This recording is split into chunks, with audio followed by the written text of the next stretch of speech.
Jetons un œil à un trade incroyable qui a été bouclé en moins de 2 minutes. À l'ouverture, tenez-vous bien, 612 millions de dollars échangés sur Nvidia, en un éclair. Là, on ne parle pas juste de trading, c'est le chaos. Chaque milliseconde est cruciale. Alors comment on trade au milieu d'un tel ouragan?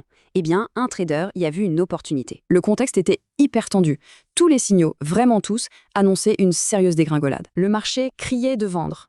Mais lui, il s'est préparé à faire les deux, acheter et vendre. Sa philosophie, radicale.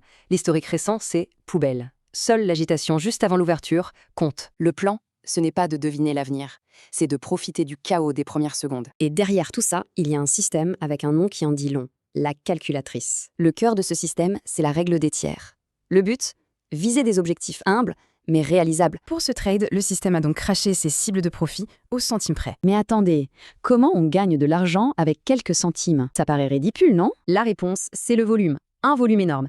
Ici, on parle d'une position de 50 000 actions. Et regardez cette vitesse. L'opération est terminée en moins de 2 minutes. C'est juste fou. Mais attention, le plan n'était pas parfait.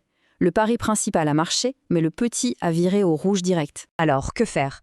Paniquer? Vendre à perte? C'est le test ultime pour la discipline du trader. Au lieu de céder à la panique, il applique une tactique prévue à l'avance. Le scaling in. Voilà comment un désavantage se transforme en avantage. Il a racheté plus bas pour baisser son coût moyen.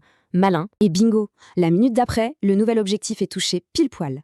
Un trade perdant devient gagnant. La grande leçon de tout ça, le succès, ici, ce n'est pas de la magie, c'est une méthode de faire. Ça laisse une question. Comment appliquer une telle discipline face à l'imprévu dans nos propres vies?